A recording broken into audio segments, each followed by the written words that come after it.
Joining me, Tea Party back Congressman Jason Chaffetz of Utah, former Democratic Congressman from Tennessee, Harold Ford Jr., NBC News political director and chief White House correspondent Chuck Todd, and NBC News chief foreign affairs correspondent Andrea Mitchell. Welcome to all of you. All right, Chuck, we'll talk about guns in a minute. Let's talk about fiscal cliff.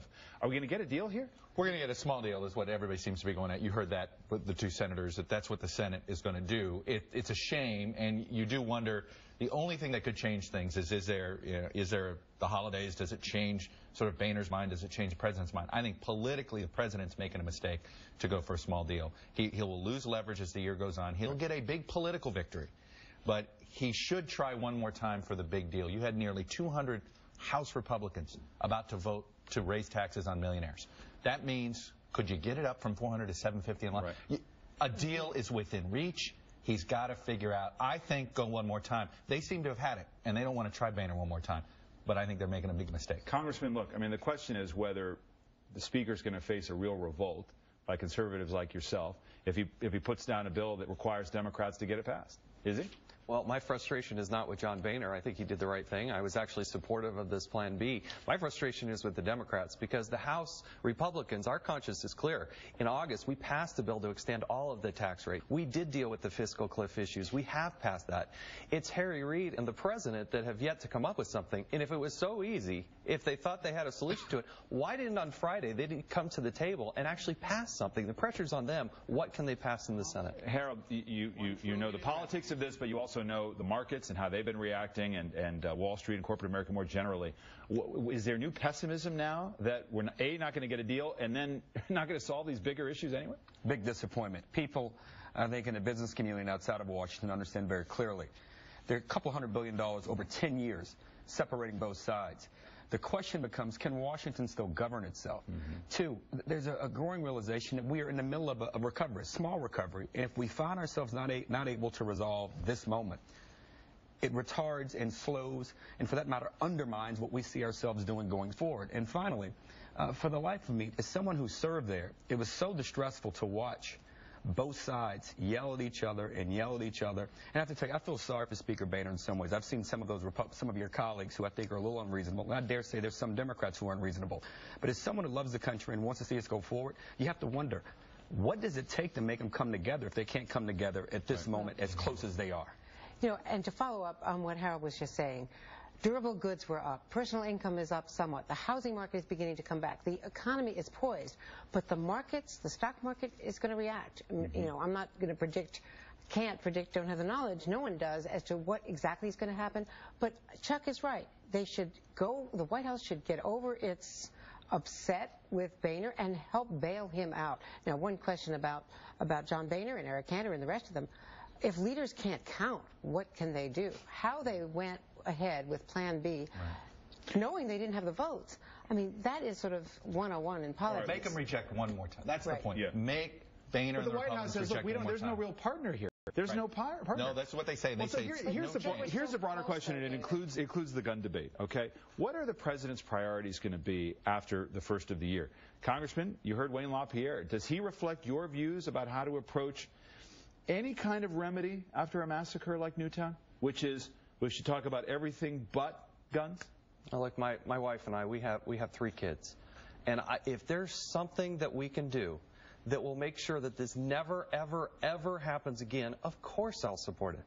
But I also... I mean, come on, that's not a serious... I mean, there's no standard like that. I mean, we don't have a full... That's why you try things. You try lots. That's what public policy is about. Well, but I have a concealed carry permit holder. I have a Glock 23. I have a shotgun.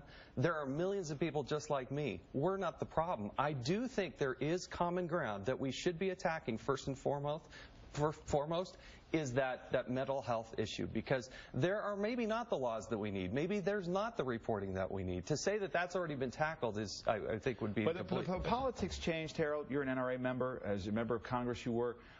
Have things changed? Is Wayne LaPierre, as you heard him today, in sync with the political class on both sides of the aisle today? No, he's not in sync with the country.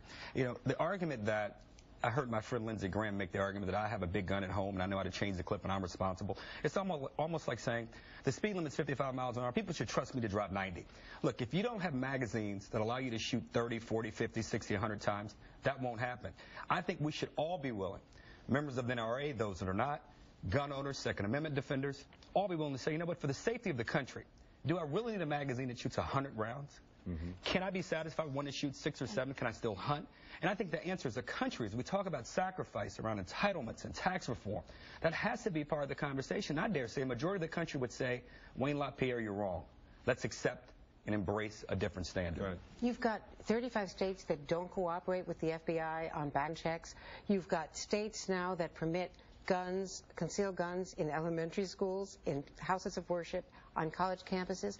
I mean, you've got such a patchwork quilt of states permitting guns and access to guns in places where common sense says they shouldn't be, but certainly on these, but why not these magazines. Why not a bill that says, how about federal grants for armed security in schools, address mental health?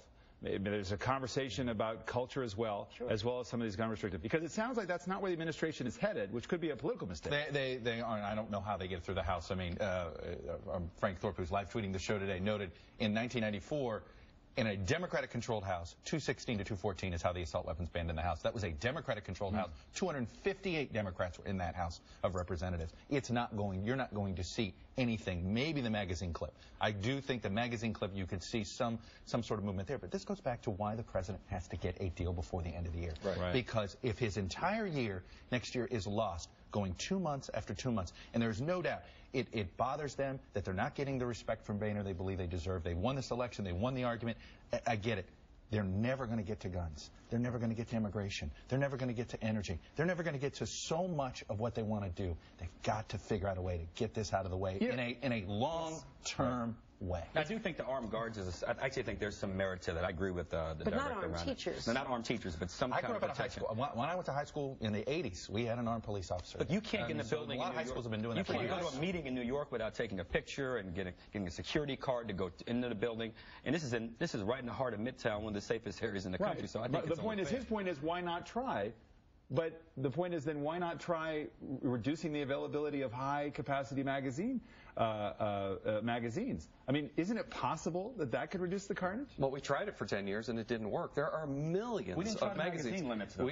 Yes, we did. Not to limited to 10. It was limited and at how 10. Do you know it was a very Congressman? Because the crime rate continued to go down. But how do you know what would have happened? You You can't prove a negative. Look, I'll have an open mind, but the reality is there are millions of them out there. This is a Second Amendment right. I don't think it would necessarily solve the overall problem. I think the mental health is true. Look, as far as arming everybody in schools and teachers, look, I had, high school science teachers who can't negotiate a Bunsen burner, for goodness sake. I wouldn't suggest that we necessarily give everybody a gun. It's not for everybody. But how we deal with it in Farron, Utah is going to be way different than how we do it in Chicago. David, one thing that came out of your interview that I thought was interesting that the NRA I didn't think would ever be on, he was calling for some more federal, forcing basically states to participate more. I mean, there was some, if you're the Obama administration and you're looking for the NRA's help on something, well, forcing states to participate more in the background check, all of these things that aren't happening, could be, if the NRA is going to do that and they're going to basically force these conservative Republican governors